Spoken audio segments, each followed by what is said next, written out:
Cada 6 minutos se produce un ictus en España. Cada 6 minutos. Daos cuenta, durante esta charla, pues probablemente 10 personas en España han sufrido un ictus. Esto es el podcast de la Fundación Caja Rural de León, Valladolid, Zamora.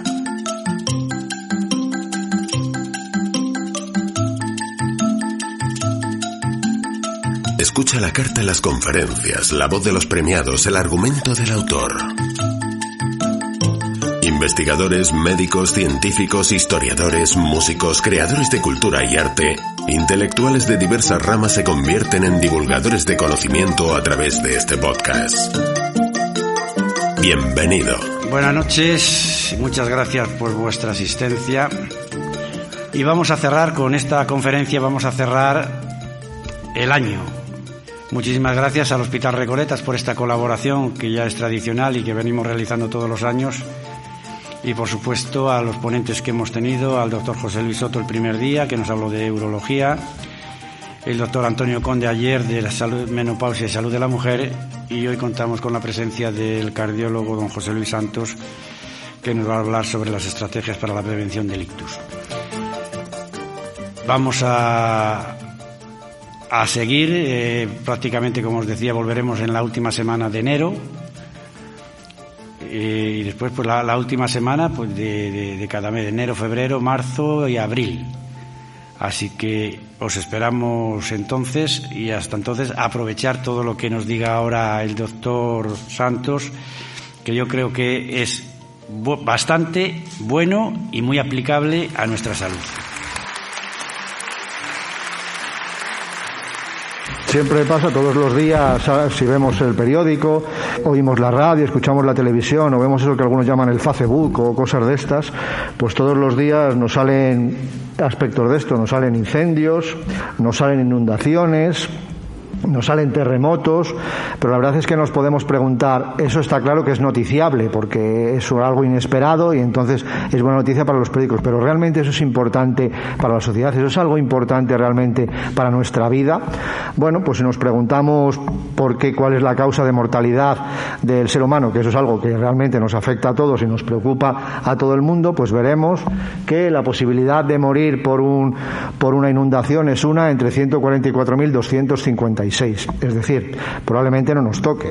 La posibilidad de morir por un terremoto es de 127, una por 127.117, es decir, probablemente tampoco nos toque. Pero sin embargo, la posibilidad de morir por una enfermedad cardiovascular es una de 5. Es decir, una de cada 5 personas morirán o moriremos de enfermedades cardiovasculares. Probablemente no nos debamos de preocupar de si ha habido un terremoto o ha habido una inundación, porque es mucho menos probable que nos toque eso a que nos toque morir de una enfermedad cardiovascular. Y todos los días intentamos prevenir terremotos, intentamos prevenir inundaciones, intentamos prevenir otro tipo de catástrofes que probablemente no sean tan frecuentes para nosotros. Y sin embargo, a lo mejor nos preocupamos de prevenir de forma correcta y de forma necesaria algo tan importante como son las enfermedades cardiovasculares. Si miramos la causa de mortalidad totales, pues vemos que la causa de mortalidad más frecuente en la especie humana es la mortalidad cardiovascular, como he dicho antes, teniendo en cuenta que en las mujeres en general es la enfermedad cardiovascular y en los hombres, como veremos después, hasta los 65 años son los tumores, pero en general la causa más frecuente es la mortalidad cardiovascular. Y en cuanto a las enfermedades más frecuentes en el hombre y en la mujer, en el hombre la enfermedad más frecuente vascular es el infarto de miocardio, mientras que en la mujer la enfermedad más frecuente a nivel cerebrovascular es el ictus, que es, luego veremos, que es lo que vamos a hablar. Es decir, son enfermedades que aparecen de manera muy habitual y además causan una gran mortalidad. Una diapositiva que me parece muy interesante es las causas de fallecimiento de un año como el año pasado, el 2020, que como han dicho antes, es es un año atípico en la que todos sabemos que existió la COVID y todos los días nos contaban que ha habido no sé cuántos muertos, que ha habido no sé cuántos casos. Bueno, pues como veis ahí, la realidad del año 2020 es esa. Murieron en España 493.776 personas y de COVID, que estaba en la boca de todos los días, en todos los sitios, murieron el 16,4% de personas, de tumores el 22,8%, y de causas cardiovasculares el 24,1. Todos los días se mueren de enfermedades cardiovasculares en España 325 personas. Todos los días. Y yo nunca lo he visto en los periódicos, pero todos los días de 325 personas. Imagínense que todos los días se cayeran 2 aviones. Estaríamos todos los días hablando de que se han caído 2 aviones, de que no sé qué, de que no sé cuánto. Pues eso viene a representar lo que es la mortalidad cardiovascular cada día. 325 personas, que viene a representar como si fueran 2 aviones. Y yo siempre pregunto que eso nunca nos viene en los periódicos ni es una noticia. Y eso realmente es lo que nos debe interesar, porque es de lo que al final, a día de hoy, vamos a fallecer. Y si tienen que hablar algo en los periódicos de cosas cardiovasculares, pues hablan de esto. Noticias como, por ejemplo, que el Clínico de Valladolid es capaz de implantar en menos de 2 horas asistencias ventriculares en enfermos, que el Hospital de Salamanca implanta el primer ventrículo artificial a una mujer. Es decir, son cosas muy importantes. Hacer un trasplante cardíaco es algo que es totalmente loable, que es una gran hazaña, tanto técnica como de conocimientos, y una asistencia ventricular, que es un corazón artificial, que es lo que tiene este señor por aquí fuera. Eso es su corazón, que se ve incluso la sangre por ahí, pues desde luego es un desarrollo abismal. Está muy bien, pero alguna vez dicen en los periódicos, qué contentos estamos porque hemos tratado muy bien el colesterol, o qué contentos estamos porque se ha tratado muy bien la fibrilación auricular. Jamás lo he oído. Y si vamos a las estadísticas, como veis ahí, en España, en los últimos 30 años, una cosa así, se hacen al año 300 trasplantes cardíacos. 300. ¿Y cuántas asistencias ventriculares se ponen? Pues se ponen en torno a 150 asistencias ventriculares al año. Es decir, de esas técnicas que son importantes para los periódicos, que son noticias, que son noticiables, se benefician al año 450 personas. Al año. Mientras que todos los años se mueren en España en torno a 100.000 personas del corazón y del cerebro. Con lo cual, probablemente no estamos teniendo una visión que se adecua o que es la real. Probablemente nos tengamos que preocupar mucho más de protegernos y de prevenir la enfermedad cardiovascular que de preocuparnos de otras cosas que sí que producen mortalidad, pero de forma mucho menos evidente. Daos cuenta, todos los años se producen en torno a 7 millones de ictus. Todos los años se producen en torno a 8,5 millones de infartos de miocardio. Todos los años. Y a lo mejor pues se cae un avión, hay un terremoto, que evidentemente son desgracias, pero nada comparable a estas cifras que acontecen en la enfermedad cardiovascular. En definitiva, como resumen para estos primeros momentos de la charla, las enfermedades cardiovasculares son la primera causa de mortalidad en España. Para las mujeres es la primera causa de muerte, mientras que para los varones se sitúa en segundo lugar después de los tumores. Pero si vemos la mortalidad por encima de los 75 años, tanto para hombres como para mujeres, la causa más frecuente es la enfermedad cardiovascular. Es decir, tenemos un problema muy importante y lo que tenemos que intentar es si podemos darle alguna solución, si hay alguna manera de prevenir estas muertes cardiovasculares, o si simplemente tenemos que decir, bueno, ahí está, hay que resignarse y no podemos hacer nada. Bueno, pues como veremos a continuación, la posibilidad de prevenir las enfermedades cardiovasculares es algo muy sencillo, algo muy simple, que está al alcance de todos, que no cuesta grandes recursos ni técnicos, ni humanos, ni económicos, y que podemos hacer de manera muy sencilla, de manera que en torno al 20-25% de muertes por causa cardiovascular pudieran ser, a día de hoy, 2021, evitables. ¿Y cuáles son las causas de enfermedad cardiovascular? Bueno, pues detrás de la enfermedad cardiovascular se encuentra lo que llamamos enfermedad aterosclerótica, que no es más que la obstrucción de las arterias, fundamentalmente por colesterol. Y la enfermedad arteriosclerótica tiene unas evidencias clínicas que son, las dos enfermedades más importantes son la cardiopatía isquémica, es decir, el infarto de miocardio, y por otro lado el ictus. Según la placa de colesterol afecte al corazón, que daría una cardiopatía isquémica, o afecte al cerebro, que daría lugar a un ictus. Aunque yo soy cardiólogo y preferiría hablar de la cardiopatía isquémica porque me siento más cómodo, es más habitual para mí, hoy vamos a hablar un poco de ictus, solo un poco. Luego ya volveremos a hablar de problemas del corazón. Me sentiré neurólogo por unos momentos. Bueno, ¿qué es el ictus? Pues el ictus es un trastorno repentino de la circulación sanguínea cerebral, es decir, se forma un coágulo en el cerebro que hace que la sangre no circule y la parte del cerebro que depende de esa arteria que no circula se muere. Es lo mismo que pasa con el corazón cuando hay una arteria que se obstruye, pues se forma un infarto en el corazón, y en este caso cuando hay un coágulo de sangre en el cerebro se forma un infarto en el cerebro, y según la parte del cerebro que afecte va a producir una clínica u otra. Todos conocéis, luego lo veremos un poco, la clínica de un accidente cerebrovascular, de un ictus. Pues no se puede mover una pierna, no se puede mover un brazo. Eso es porque hay una parte del cerebro que se ha muerto. ¿Qué importancia tiene un ictus? Bueno, pues como veis ahí, cada 6 minutos se produce un ictus en España. Cada 6 minutos. Daos cuenta, durante esta charla, pues probablemente 10 personas en España han sufrido un ictus, y muchas de ellas pudieran ser prevenibles y evitables. ¿Qué importancia tiene? Como veis ahí, aproximadamente 100.000 pacientes presentan un ictus cada año, de los cuales el 20%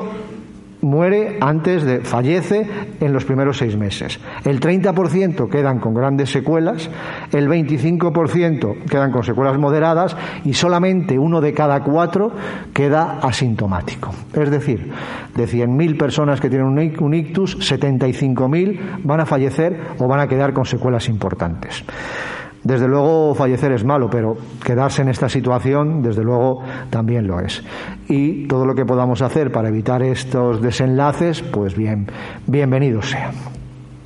Muy bien. ¿Por qué se forma un ictus? Pues esto es la circulación cerebral. Ahí veis las arterias del cerebro. Como veis, hay desde más grandes, que son estas, luego se van ramificando en pequeñas arterias más pequeñitas que llegan hasta todas las partes del cerebro, y dependiendo de dónde se forme el coágulo, pues va a afectar a una parte u otra, y dependiendo de la parte a la que afecte, va a dar una sintomatología u otra. ¿Qué tipos de ictus hay? Pues hay 2 tipos de ictus. Uno que se llama ictus isquémico, es decir, se forma un coágulo que es como un tapón en una arteria que hace que la sangre no circule, y esa zona del cerebro se muere. Y el otro tipo de ictus que hay es el ictus hemorrágico, que en lugar de producirse un coágulo, un trombo, un tapón, lo que se produce es una hemorragia. El vaso se estropea, se rompe, sale a la circulación la sangre, y al final el resultado es el mismo. La sangre no llega a donde tiene que llegar, porque se pierde en un sitio diferente. En definitiva, parte del cerebro queda sin irrigación, queda sin sangre, queda sin oxígeno, se muere, y da lugar a las manifestaciones clínicas, incluso a la muerte. Bueno, pues hemos hablado hay 2 tipos de ictus, como os digo, el isquémico, que es por un trombo, y el hemorrágico, por una hemorragia. El hemorrágico se debe fundamentalmente a malformaciones congénitas, son cosas raras sobre las que poco podemos hacer en general. No podemos prevenir probablemente el ictus hemorrágico, excepto algunos casos que están relacionados con la hipertensión arterial. Pero sobre el que sí que podemos actuar de manera importante es sobre el ictus isquémico, es decir, podemos evitar la aparición de coágulos en el cerebro. Y el ictus isquémico puede ser de dos tipos. Uno es el ictus aterotrombótico, palabra muy interesante para los médicos porque nos gusta decir cosas que son difíciles de decir y que la gente entiende un poco mal, y así nos hacemos un poco especiales. Y el ictus aterotrombótico es aquel en el que el coágulo se forma en el cerebro. Es decir, se forma un coágulo en el cerebro, mientras que el ictus embólico es un ictus en el que el coágulo se forma en otra parte del cuerpo, fundamentalmente el corazón, viaja a través de las arterias y llega hasta el cerebro. Entonces, aquí veis un poco lo que es. Ese sería un coágulo que se forma in situ en el cerebro, y este es el que viaja, un coágulo que viaja desde el corazón, y este es un coágulo que se ha formado directamente en las arterias del cerebro. El coágulo que se forma directamente en las arterias del cerebro, eso es una arteria normal, veis la luz del vaso, la luz de la arteria que está perfectamente despejada, por ahí pasa la sangre sin ningún problema, las paredes son lisas y al cabo del tiempo, si no nos cuidamos, pues puede formarse placas de colesterol. ¿Veis eso amarillo de por ahí? Pues eso es colesterol, que hace que la luz del vaso se reduzca, que la sangre ya no sea capaz de pasar de forma correcta, va aumentando hasta que llega un momento en que se obstruye completamente la luz, no deja pasar la sangre y da lugar a un ictus. Eso es un ictus en el cerebro directamente, es decir, la placa de colesterol se va formando, se va depositando el colesterol, va aumentando el colesterol hasta que llega un momento que obstruye la luz del vaso y hace que no pueda pasar la sangre. Y el ictus embólico es aquel que se forma en el corazón. En el corazón se forma un coágulo, que luego ya veremos cuál es la causa de que se forme un coágulo en el corazón. Ese coágulo se desprende y por las arterias del cuello va a llegar hasta el cerebro. Entonces, lo que tenemos que hacer es prevenir los dos tipos de ictus: el coágulo que se forma directamente en el corazón, en el cerebro, y el coágulo que se forma en el corazón y que va a viajar hasta el cerebro. Y como veremos, tenemos posibilidades de prevenir los dos tipos de coágulos. Es decir, a día de hoy hay muchas gentes que fallecen de forma innecesaria, a las que todavía no le ha llegado su hora, y podemos evitarlo de manera fácil y sencilla. Bueno, ¿cuáles son la clínica del ictus? Pues como veis ahí, una pérdida de sensibilidad y movilidad en la cara, los brazos o las piernas. La gente que tiene un ictus, lo primero que suele notar es que no puede caminar porque le falla un pie, no siente un brazo o la boca se le tuerce para un lado. Esas son manifestaciones típicas de un ictus. Otros tienen un dolor de cabeza muy importante, otros no pueden mantenerse de pie. Esos son síntomas de ictus que son variados dependiendo de la zona del cerebro que se afecte. ¿Cómo diagnosticamos un ictus? Pues básicamente diagnosticamos un ictus mediante un TAC, una resonancia magnética cerebral. Eso es un TAC en el que se ve ahí una zona negra que corresponde a un infarto cerebral, es decir, parte del corazón se ha muerto, del cerebro. Bueno, me voy al corazón porque es lo que veo todos los días. Claro, así que... Y para mí todo es corazón. Y esto es una hemorragia que se ve en blanco. Es la forma de diagnosticarlo. ¿Y cómo se trata un ictus? Pues el ictus se trata mal. Se trata mal, es difícil de tratar porque el cerebro tiene una particularidad y es que resiste muy mal y muy poco tiempo a la falta de oxígeno. De tal manera que después de 7 u 8 minutos de falta de oxígeno, el cerebro se muere y ya es completamente irrecuperable, dejando unas secuelas absolutamente tremendas. No pasa como, por ejemplo, con el corazón, que el corazón es un órgano más resistente, que puede durar hasta 3 horas sin oxígeno. El cerebro no. Entonces es muy difícil tratar un ictus, porque es muy difícil que el paciente tenga un ictus, que llegue a un sitio, a un centro hospitalario donde se le pueda poner el tratamiento adecuado. Pero nosotros no intentamos curar un ictus, no intentamos tratar un ictus. Lo que intentamos es prevenir la aparición de un ictus. Eso es lo que es importante y es lo que tenemos que intentar. Yo siempre digo que un buen médico es el que cura, pero un gran médico es el que previene. Incluso diría que un buen sistema de salud es el que cura y un excelente sistema de salud es el que previene. Incluso una sociedad que es capaz de prevenir, no tanto enfermedades, incluso enfermedades y otro tipo de situaciones, es una excelente sociedad. Por eso nuestro objetivo es prevenir. Es lo que tenemos que intentar, prevenir. Eso del código ictus es como llamamos en castellano al programa de tratamiento del ictus, pero nosotros queremos adelantarnos y dar el tratamiento adecuado para que no se produzcan coágulos, para que no dé lugar al ictus, que como os he dicho es muy difícil de tratar y produce una mortalidad muy importante con unas secuelas gravísimas. ¿Y cómo podemos prevenir? Pues entonces tenemos que pensar en los dos tipos de ictus que hemos visto.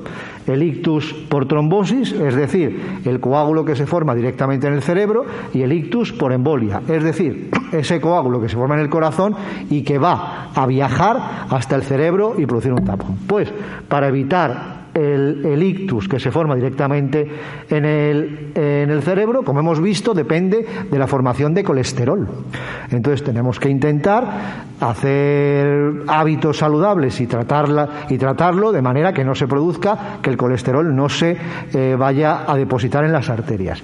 Y para evitar que se forme un coágulo en el corazón, lo que tenemos que hacer es tratar con anticoagulantes. Bueno, pues vamos a ver un poco cómo podemos hacer este tipo de cosas. ¿Cuáles son los factores de riesgo que favorecen la arteriosclerosis? Bueno, pues ahí los veis, son los factores de riesgo clásicos que todos conocemos. La edad, cuanto más mayor uno, más riesgo tiene de tener las arterias estropeadas. El sexo, simplemente por ser hombre, más posibilidades se tiene de tener las arterias mal. Y luego, otros factores de riesgo como son la hipertensión, la diabetes mellitus, la dislipemia y hábitos y estilo de vida, fundamentalmente mala alimentación, sedentarismo, obesidad y sobre todo el tabaco. Entonces, ¿qué tenemos que intentar? Pues ver sobre qué factores de riesgo podemos actuar. Desde luego no podemos actuar a día de hoy sobre la edad. Me imagino que dentro de unos años a lo mejor se actúa sobre la edad, pero a día de hoy no podemos. Los años van pasando y eso no podemos cambiarlo. El sexo, pues en principio el que es hombre y el que es mujer. También es verdad que hoy no se sabe muy bien, pero bueno, en principio siempre clásicamente ha sido así. Entonces el hombre pues tiene más riesgo de tener y tampoco lo vamos a cambiar el sexo para evitarlo, pero sí que podemos actuar sobre un montón de factores de riesgo. Podemos actuar eliminando el hábito tabáquico. Eliminando el hábito tabáquico disminuiremos muchísimo la posibilidad de producir un ictus y podremos actuar controlando la hipertensión arterial, controlando el colesterol y controlando la diabetes. Es decir, tenemos que intentar hacernos un chequeo cardiovascular. De tal manera es importante que las guías de práctica clínica de las últimas publicadas sobre el riesgo cardiovascular aconsejan que todos los adultos mayores de 40 años se hagan un chequeo cardiovascular. Todos las personas por encima de 40 años sería recomendable que fueran alguna vez a un centro donde se hiciera un chequeo cardiovascular para darle unas pautas de seguimiento y decirle el riesgo que tiene de tener un ictus en los próximos años, que eso está perfectamente calculado, de tal forma que teniendo en cuenta 5 parámetros, que son la edad, el sexo, si el paciente es hipertenso o no es hipertenso, si fuma o no fuma, y dependiendo de cómo tenga el colesterol, vamos a calcular el riesgo de tener una enfermedad cardiovascular a 10 años. De tal manera que un paciente de 50 años, una mujer de 50 años que no fume, que tenga la tensión controlada y que tenga unos buenos niveles de colesterol, su riesgo de tener un accidente cerebrovascular en los próximos 10 años es en torno al 1%, mientras que un varón que fuma, que tiene más de 65 años, que tiene la tensión alta y que no tiene el colesterol controlado, puede tener hasta un 26% de posibilidades de tener un accidente cerebrovascular en los próximos 10 años, es decir, 26 veces más. Pero lo bueno de esto es que si conseguimos tratar al paciente, tenerle con la tensión controlada, tenerle con el colesterol controlado, podemos disminuir ese riesgo cardiovascular. Otra forma muy gráfica de ver el riesgo cardiovascular es calcular la edad que tienen las arterias. De tal manera que una mujer de 40 años, de 50 años, si no se cuida, puede poder llegar a tener, aunque ya tenga 50 años, si es hipertensa, es diabética, fuma y tiene alto el colesterol, puede llegar a tener una edad de estas 60, sus arterias tienen 62 años y ella se va a morir no por la edad que tenga biológica, sino por la edad que tengan sus arterias. Es decir, está perdiendo 12 años de vida. Un hombre que tenga 65 años, que te sea igual que aquí tenemos, un hombre de 65 años que fume, que tenga el colesterol mal controlado y que sea hipertenso, sus arterias tienen 90 años. Es decir, aunque él vaya por ahí con aspecto de 65 años, sus arterias tienen 90 años y tiene riesgo de morirse como una persona de 90 años. Así que el cálculo del riesgo cardiovascular es muy importante y por eso es aconsejable que todas las personas a partir de 40 años se hagan un chequeo cardiovascular para que podamos darle unos hábitos de vida saludable. ¿Qué hábitos son estos? Pues como veis ahí, eso es lo que tienen que cumplir. Tabaquismo, por supuesto, evitarlo completamente. Eso es un veneno puro y absoluto y el que fuma tiene mucho más riesgo de poder tener un accidente cerebrovascular y una muerte por enfermedad cardiovascular. En cuanto a la dieta, bueno, luego a la dieta hablaremos algo al respecto, pero bueno, todos sabemos que una dieta, cuanto más frutas, verduras, hortalizas, legumbres y estas cosas comamos, pues mucho mejor. Cuanto menos grasas saturadas comamos, pues mucho mejor. Pero luego haremos alguna matización en torno a la dieta. En cuanto a la actividad física, pues es conveniente hacer actividad física todos los días. Más o menos entre 30 y 60 minutos de cada uno según sus características y según su edad. Algunos conveniente que hagan ejercicio más poderoso, más fuerte, más intenso, mientras que otros simplemente con dar un paseo les vendrá perfectamente bien. En cuanto al índice de masa corporal, es decir, la obesidad, pues hay que intentar no ser obeso. Los diámetros adecuados son en una mujer por debajo de 80 centímetros de cintura y en un hombre por debajo de 94.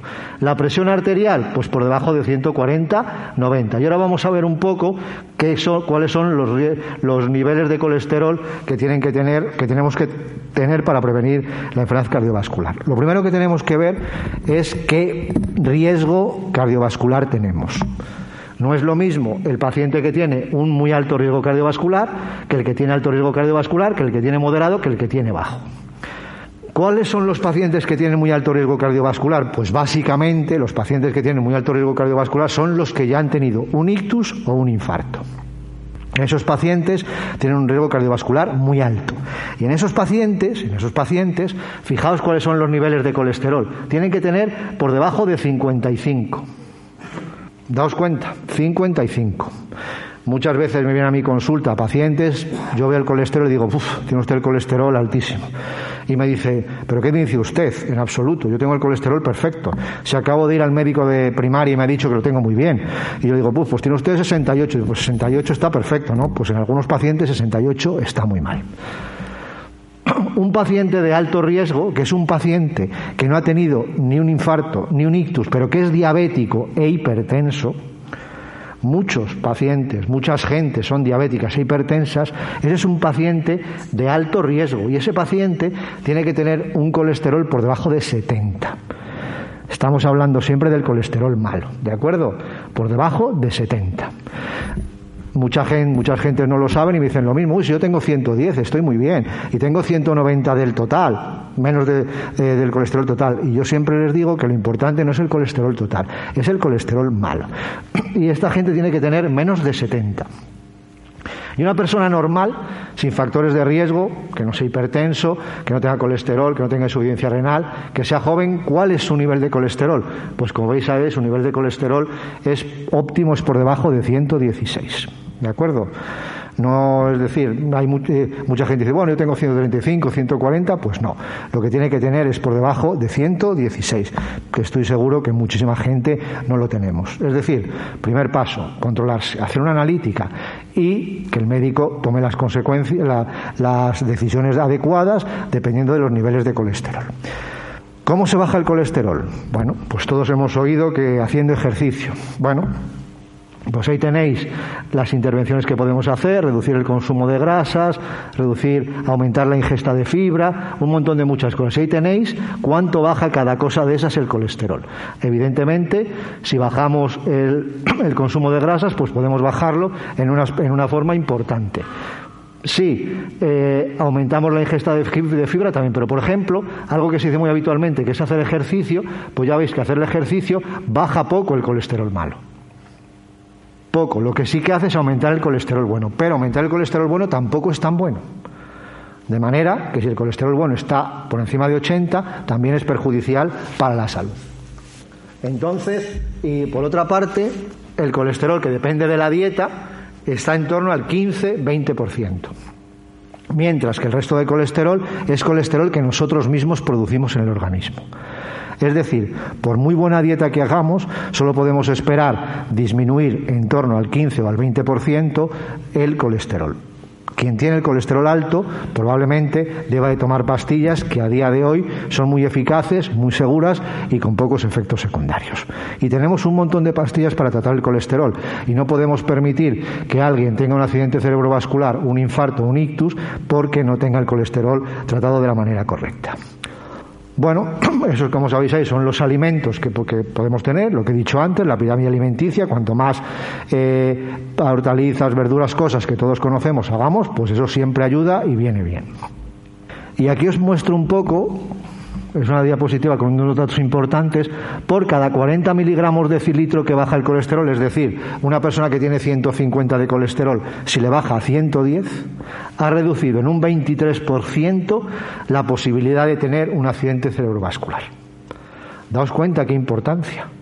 Alguien que tiene 150, le ponemos un tratamiento y baja a 110, le hemos disminuido en un 23% la posibilidad de tener un ictus y en un 20% la posibilidad de tener una muerte cardiovascular. Y eso, lo único que tenemos que hacer es poner una pastilla. ¿Y qué pastilla tenemos que poner? Pues las guías nos dicen claramente que lo que hay que poner son esas pastillas que se llaman estatinas, que muchos de vosotros, de ustedes, la conocerán: atorvastatina, rosuvastatina, Crestor, Provisacor. Pues esas pastillas reducen en un 20% la posibilidad de tener una mortalidad cardiovascular y en un 27% la posibilidad de tener un accidente cerebrovascular. Muy bien. Hemos repasado hasta aquí cómo podemos evitar, cómo podemos prevenir la producción de un ictus isquémico por un trombo directamente en el cerebro, por un coágulo en el cerebro. Y como habéis visto, es muy fácil. Simplemente dejar de fumar, hacer un poco de ejercicio, comer bien y, en algunos casos que se tenga el colesterol alto, tomar pastillas para el colesterol. Vamos a hablar ahora del ictus cardioembólico. Y ahí ya voy a dejar el momento que he sido neurólogo para pasar a ser cardiólogo otra vez.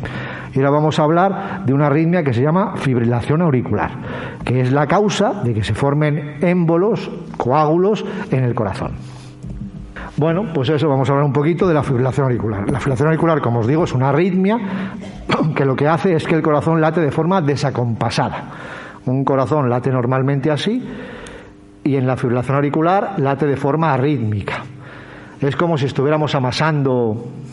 Bueno, hay gente que yo me imagino que ordeñarán así también, ¿no? Es como si estuviera ordeñando la sangre y eso hace que se formen coágulos en el corazón. Ahora veremos uno, que se pueden desprender y producir un coágulo que va a viajar hasta el cerebro, dando lugar a un ictus. Eso es un corazón normal. Como veis, es un ritmo regular. Y eso es un corazón que late con fibrilación auricular. Es un ritmo irregular. Como veis ahí, entre latido y latido hay diferentes espacios. Y en este caso el sistema de conducción está adecuado y en este caso se forman un sistema de conducción adecuado, dando lugar a la formación de coágulos. Y como veis ahí, un coágulo que se forma en el corazón, en un sitio determinado del corazón, va a viajar a través de las arterias del cuello hasta el cerebro, depositándose en una arteria, interrumpiendo el flujo y dando lugar a la aparición de un infarto. Es decir, un coágulo que se ha formado en el corazón por una arritmia que se llama fibrilación auricular va a llegar hasta el cerebro, dando lugar a un ictus. Y eso es un coágulo, ¿lo veis ahí? Esto es el corazón. Esas son las cavidades del corazón, la aurícula izquierda, el ventrículo izquierdo. Esa es una zona que se llama orejuela izquierda y ahí tenéis un coágulo que se ha formado en un paciente que tiene fibrilación auricular. Entonces ese coágulo se puede romper, un trocito desprenderse y salir por los vasos del corazón hasta llegar al cerebro, interrumpiendo el flujo y dando lugar a un ictus. Bueno, ¿y qué importancia tiene el ictus que se produce por fibrilación auricular? Pues como veis ahí, es más grave que el producido por un coágulo directamente en el cerebro. De tal manera que tiene una mayor mortalidad, tiene costes más elevados, tiene mayor tiempo de hospitalización y tiene un doble de mortalidad respecto al resto de los ictus. ¿Y qué representan al cabo del año? Pues aproximadamente 1 de cada 4 ictus se producen por este tipo de arritmias, por la fibrilación auricular. ¿Es frecuente la fibrilación auricular? Es una pregunta que nos podemos hacer y que es muy importante. Pues como veis ahí, en España, las últimas series dicen que en torno al 4,4% de personas por encima de 40 años tienen fibrilación auricular. Y además es un aumento exponencial de tal manera que por encima de 80 años, en torno al 17% de la población tienen fibrilación auricular. En España se calcula que 1 millón de personas tienen fibrilación auricular, es decir, 1 millón de personas están en riesgo de tener un trombo en el corazón, desprenderse y tener un ictus. 1 millón de personas. Y luego veremos después que tiene algunas características importantes estas personas. Y además, como la fibrilación auricular es una arritmia que depende básicamente de la edad, cuanto más mayor se es, más riesgo se tiene de tener la arritmia, pues evidentemente, como cada vez la población se va envejeciendo más, en los próximos años las personas, las gentes que tengan fibrilación auricular serán todavía muchísimo más, calculándose que puede llegar por encima de 80 años o así a tener el 20-25% de la población pueda tener fibrilación auricular. Bueno, y la fibrilación auricular, como hemos visto ahí, produce un aumento del riesgo de ictus por un factor de 4 o 5, 15% de los ictus en pacientes de todas las edades y un 30% de ictus en pacientes de más de 80 años. No es nada desdeñable, es una enfermedad muy importante. Vuelvo a repetir, en España en torno a 1 millón de personas tienen fibrilación auricular. Y esto es fundamental. ¿Qué clínica da la fibrilación auricular? Bueno, pues ahí tenéis una muestra de la clínica que puede dar. Puede dar palpitaciones, es decir, el paciente puede pensar que el corazón le late más deprisa, que le late de forma irregular, que le molestan los latidos del corazón. Puede tener dolor en el pecho. El dolor torácico es un síntoma bastante frecuente de la fibrilación auricular. Puede tener fatiga, es decir, el paciente va caminando y de repente nota falta de aire por la fibrilación auricular. Puede tener cansancio, el paciente se encuentra cansado, asténico, fatigable, sin ganas de hacer cosas, pero en un porcentaje muy importante de los casos, en este caso, si tiene estos síntomas, el paciente va al médico. Va al médico, le diagnostica de fibrilación auricular, que luego, como veremos, no es muy difícil, y le pone un tratamiento adecuado. A día de hoy tenemos tratamientos muy adecuados para tratar la fibrilación auricular y evitar la producción de ictus. Pero el problema que tiene la fibrilación auricular es que en un tanto por ciento importante es asintomática. Es decir, una persona puede tener fibrilación auricular y no saberlo. Y si no lo sabe, no va a ir al médico, porque no le molesta. Y si no va al médico, no lo diagnostica, y si no lo diagnostica, no se trata. Y si no se trata, está en riesgo de tener un accidente cerebrovascular. Muy bien, ¿cómo se diagnostica la fibrilación auricular? Pues la fibrilación auricular, para diagnosticarla hay métodos más o menos sencillos, como puede ser hacer un electrocardiograma, que es lo habitual que hacemos todos los días, pero claro, para poder hacer un electrocardiograma ya hay que ir al médico, hay que ir a un sitio donde se tenga un aparato de electrocardiograma. Se puede colocar un holter es una especie de grabadora que se coloca por fuera, colgando o en la cintura, y que graba el ritmo del corazón durante 24 horas. Así tenemos más posibilidades de ver si el paciente tiene fibrilación auricular que un electro que dura 15-20 segundos. Para algunos otros pacientes en los que pensamos que es más probable la aparición de fibrilación auricular, pues tenemos este otro dispositivo que se llama un Holter Reveal, que algunos a lo mejor de ustedes lo han oído hablar, y simplemente es un dispositivo que se coloca por debajo de la piel y que puede durar hasta 2 años. Durante 2 años tenemos monitorizado el corazón y vemos si ese paciente tiene fibrilación auricular. Lo que pasa es que, claro, eso no se puede poner a todo el mundo porque es algo incómodo. Y a día de hoy, bueno, es un electro con fibrilación auricular, pero hay 2 aspectos muy importantes para detectar la fibrilación auricular en personas que son asintomáticas, que no tienen síntomas, que simplemente es tomar el pulso. Yo abogo siempre, y siempre digo que todos, me imagino que muchos de ustedes van al médico de atención primaria y no les toma el pulso. Pues eso es algo que tendría que ser totalmente, que no se hiciera jamás. Cuando un paciente va al médico, debería de tomarle el pulso, porque simplemente con esa medida que se ha venido haciendo desde múltiples años, los chinos eran legendarios en la toma del pulso, pues podemos detectar fibrilación auricular.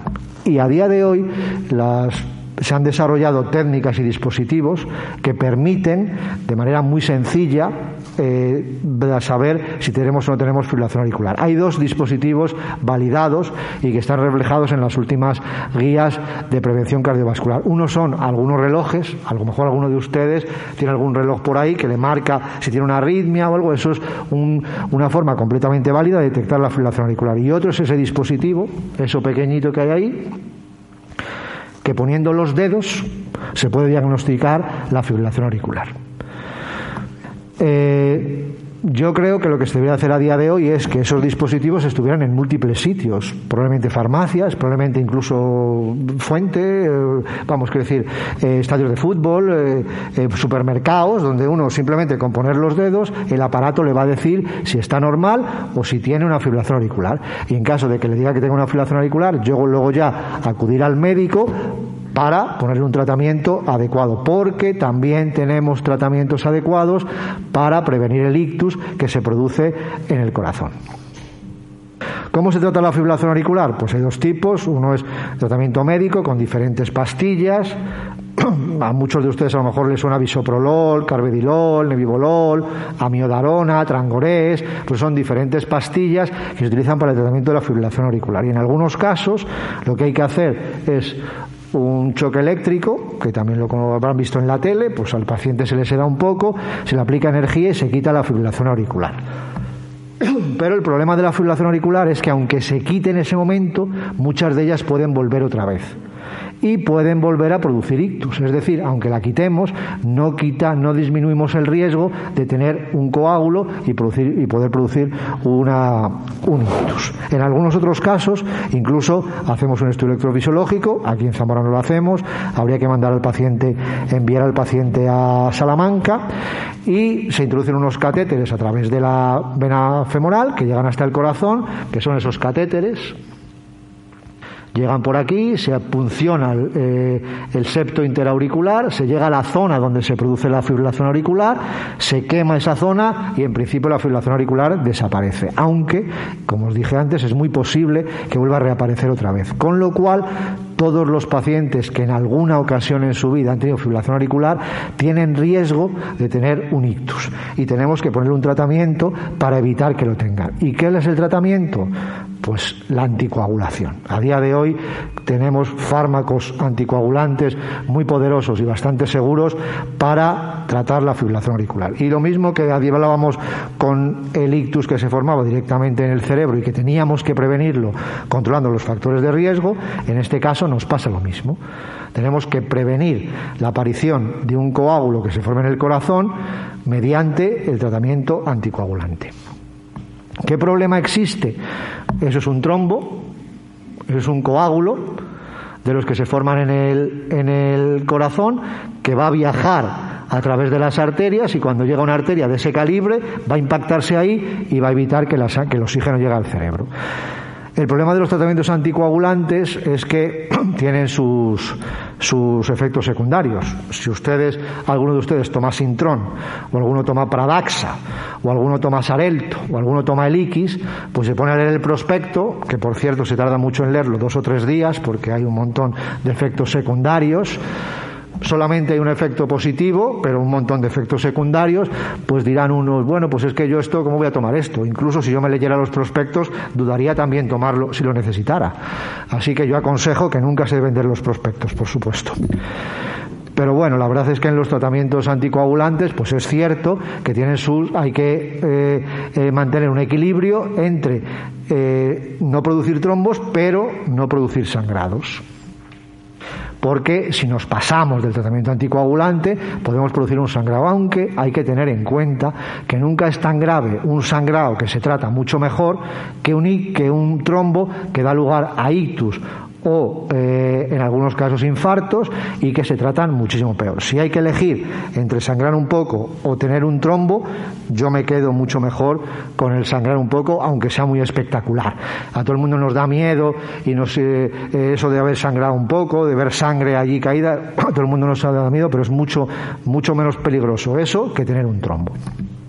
¿Cuándo nos hemos empezado a preocupar por los trombos?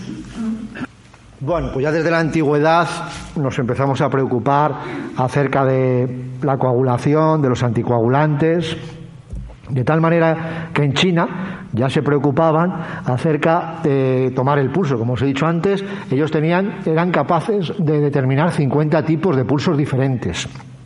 A día de hoy, algunos no son capaces de diferenciar ni uno, así que ser capaz de diferenciar 50 es algo increíble. En las civilizaciones occidentales ya se hablaba de la sangre, se había espíritus benignos, espíritus malignos, ya se empezaron a hacer sangrías, se empezaron a aplicar sanguijuelas. Y Galeno, en el siglo II después de Cristo, fue el primero que hizo la primera extracción de sangre. El primer análisis de sangre ya lo hizo Galeno allá por el año 140 o 150. En el Antiguo Egipto, el papiro de Edwin Smith ya nos habla de determinados fármacos antiagregantes. ¿Qué fármaco? La corteza de sauce. La corteza de sauce es el adiro, la aspirina.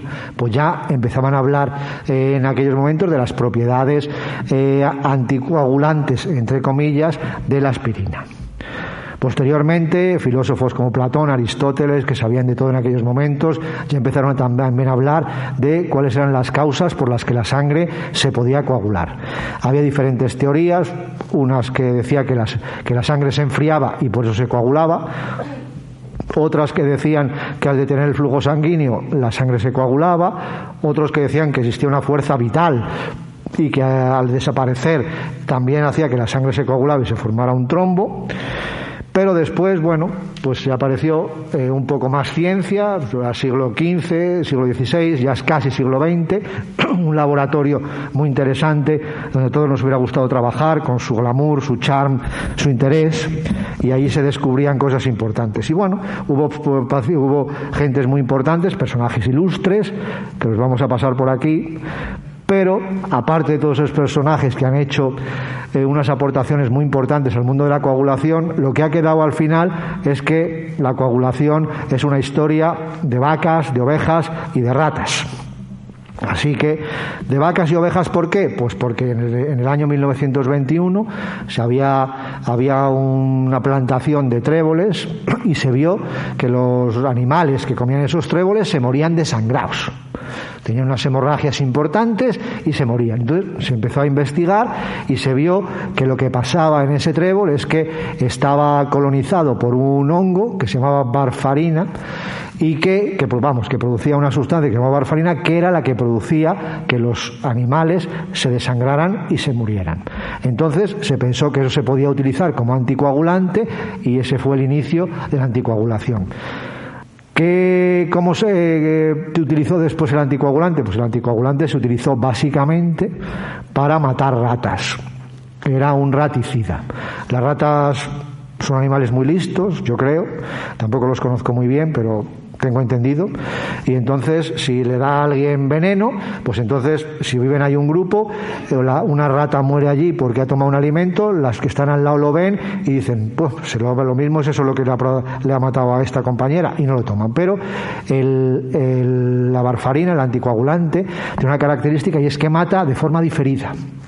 Es decir, el animal lo toma y hasta 4 o 5 días después no hace efecto de verdad y tarda en producir la hemorragia, con lo cual no asocian el haber tomado el anticoagulante con la muerte. Y era un raticida muy interesante. Luego, después de los estudios que se hicieron con las ratas, que se vio que era eficaz, lo pasaron a los humanos.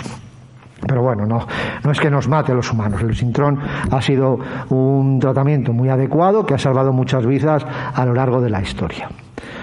Después de todos estos avances, de todos estos personajes ilustres que inventaron algo, después de las ratas, después de las vacas, después de las ovejas, a día de hoy conocemos perfectamente, o lo que nosotros creemos que es perfectamente, el sistema de coagulación de la sangre, que es un procedimiento muy complejo, que depende de muchas proteínas, pero que a día de hoy sabemos dónde podemos actuar para evitar la formación de trombos. Pero, como os decía antes, es un equilibrio muy importante. Tenemos que hacer un tratamiento que sirva para no formar coágulos, pero que sirva para que no nos desangremos, porque si nos pasamos vamos a tener un problema. Todos habrán oído hablar del sintrón, de controlar el sintrón. Hay que hacer el sintrón. Bueno, pues eso es para ver que no nos pasamos del tratamiento anticoagulante. Y se empezaron a ver qué fármacos se podía utilizar para anticoagular. Lo primero que se pensó era la aspirina, el adiro. Se pensó que eso podía ser anticoagulante, pero aunque el adiro sirve para que la sangre no se coagule del todo, no es un anticoagulante, sino un antiagregante. digamos, para entendernos, que tiene un pequeño efecto para evitar la formación de coágulos, pero muy pequeño. Y se vio que no servía de manera importante. Se hicieron estudios comparativos entre aspirina y Sintrón y se vio que era mejor el Sintrón. Lo posterior que se ocurrió fue decir, bueno, pues vamos a utilizar dos fármacos parecidos a la aspirina, uno es la aspirina y otro es el clopidogrel, y vamos a ver si esos dos unidos son mejores o peores que el Sintrón. Se hicieron estudios y se vio que tampoco, decidiéndose hace aproximadamente 50 o 60 años, porque hasta hace 50 o 60 años no existía ningún anticoagulante, no podíamos prevenir la formación de coágulos en la fibrilación auricular, pues a partir del año 1970, más o menos 60, se inventó y se empezó a comercializar el Sintrón, y se vio que era un tratamiento bastante eficaz. Ese es el Sintrón, que muchos lo conoceréis, vamos, la caja del Sintrón, y lo hemos utilizado hasta ahora. ¿Qué problemas tiene el Sintrón? Pues esos que veis ahí. Uno de ellos es que requiere monitorización frecuente, es decir, hay que ir cada cierto tiempo a hacerse la prueba del Sintrón, a ver si está bien anticoagulado, con el rollo que se supone que cada cierto tiempo tienes que ir a hacerte una analítica, ver cómo está. Otro problema muy importante, y lo saben los que tomen Sintrón, es que tienen múltiples interacciones con otros fármacos. Es decir, si estás tomando el Sintrón, no puedes tomar antibióticos, no puedes tomar antiinflamatorios y, sobre todo, muchas veces no puedes tomar alimentos. Todos les decimos, pues mire usted, toma el Sintrón, pero tiene que evitar comer espinacas, comer acelgas, comer un montón de cosas. Es decir, el Sintrón, los niveles adecuados del Sintrón se estropean con mucha frecuencia. Otro problema que tiene son los problemas de dosificación. Un día tienes que tomar medio, otro día tienes que tomar un cuarto, otro día tienes que tomar 3/4, al final resulta un jaleo. Y si un día no te das cuenta, pues puedes tomar de más o de menos, haciendo que no tengas unos niveles de coagulación correctos. De tal manera es así que viendo series de Estados Unidos, Canadá, Francia, Italia, España, las personas que toman Sintrón, solamente en torno a un 60% están bien anticoaguladas. El 40% restante, bien sea porque no le hace bien de efecto, bien sea porque no lo toma de forma correcta, bien sea porque toma un día espinacas, bien sea porque otro día toma acelgas, no están bien anticoagulados, aunque tomen el medicamento. Es decir, están tomando un medicamento que no le está sirviendo para nada, con el rollo que es, perdón por la expresión, tomar Sintrón. Los que lo toman lo saben. Que son estudios en España que también se ha visto que en torno al 40-50% de los pacientes están mal anticoagulados. De tal manera es un medicamento odiado por los pacientes, el Sintrón, probablemente el medicamento más odiado por los pacientes, de tal manera que incluso pacientes que ya han tenido un ictus, como es este estudio, el fármaco que más dejan de tomar es el Sintrón, aunque saben que eso le puede prevenir de tener otro siguiente ictus. Pues aun sabiendo eso, el tratamiento que más dejan de tomar es el Sintrón, porque no les gusta tomarlo. Y además, si estudiamos, si revisamos o si analizamos cuál es el medicamento que más hace acudir a la gente a urgencias por sus efectos secundarios, es el Sintrón. Es decir, es un medicamento que tiene muchos efectos secundarios, de tal manera que la gente que lo toma muchas veces tiene que ir a urgencias porque le está produciendo efectos secundarios, fundamentalmente hemorragias. Entonces, ¿qué podíamos hacer? Teníamos un fármaco que sí que era eficaz, que sí que tenía sus efectos positivos, pero tenía muchos efectos secundarios, era difícil de tomar, no se puede tomar con otros medicamentos, pues entonces se nos ocurrió pensar que podíamos tener otros fármacos. Y a partir del año del 2009, se inventaron nuevos fármacos que son los que se utilizan a día de hoy.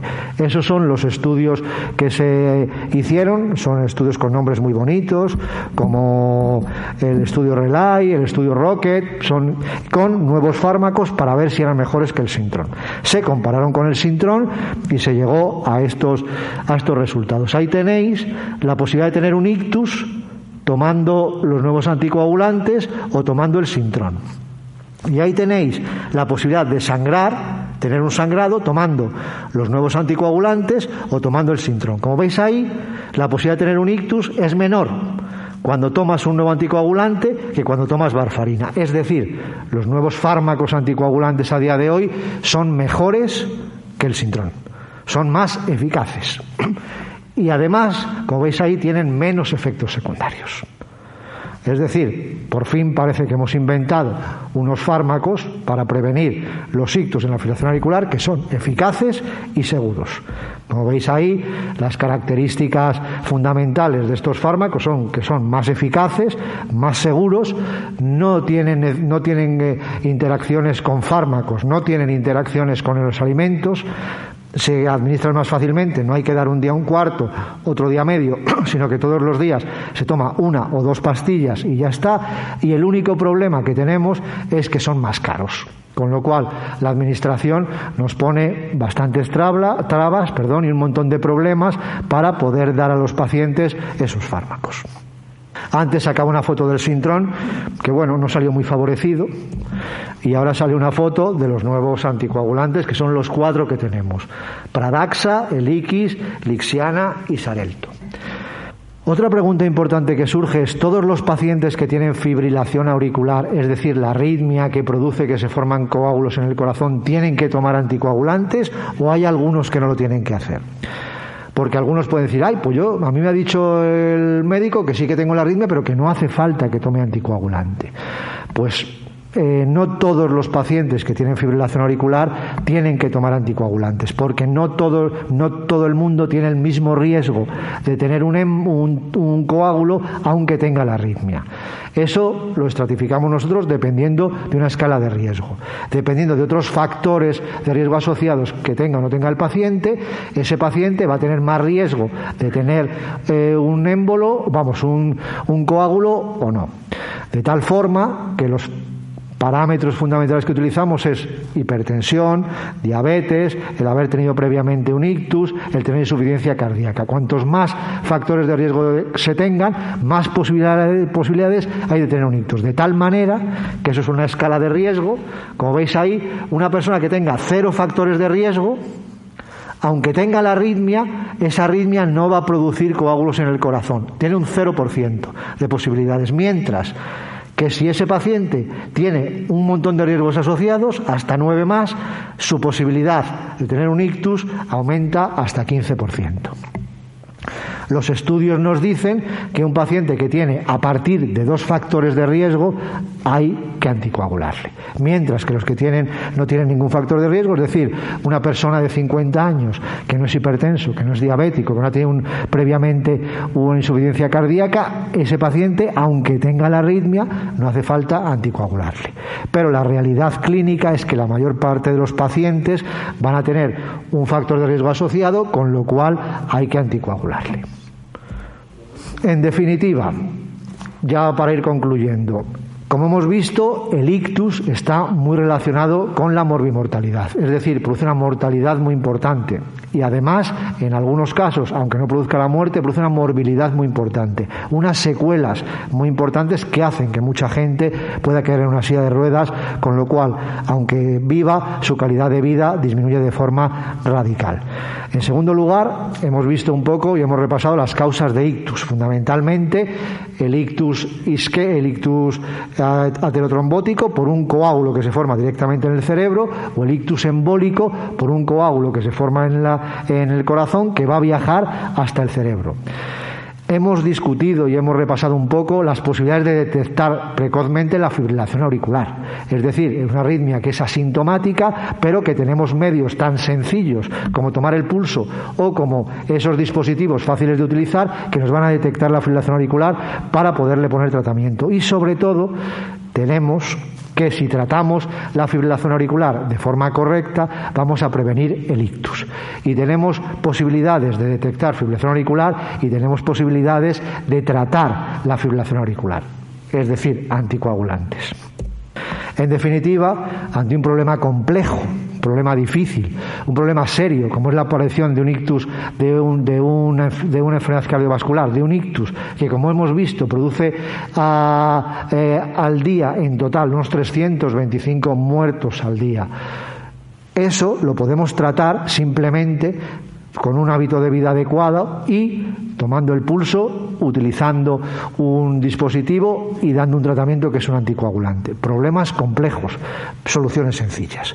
Hay otros problemas, todos los días el mundo nos reta con problemas difíciles, problemas, guerras, problemas económicos, problemas de integración, problemas ambientales. A lo mejor esos problemas son difíciles de tratar, pero no podemos dejar de que problemas complejos como este, que es la causa primaria de mortalidad, vuelvo a decirlo otra vez, con un poco de cuidado podamos prevenirlo y evitemos probablemente en torno a 25 o 30.000 muertes al año, con medidas fáciles y sencillas. Nosotros, nos preocupamos todo lo que podemos y en nuestros centros de recoletas, tanto aquí en Zamora como en Benavente, tenemos consultas de prevención de ictus y de riesgo cardiovascular que harán, en la medida de lo posible, evitar muertes innecesarias y que las gentes vivan más y mejor.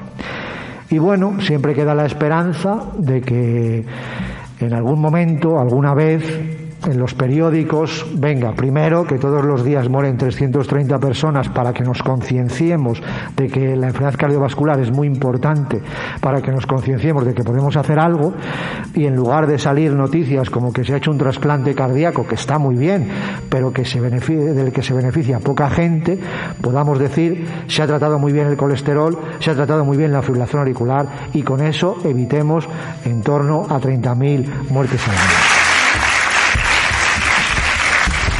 Muchas gracias, doctor Santos, por esta magnífica explicación que nos has transmitido. Gracias a todos ustedes y hasta el próximo año.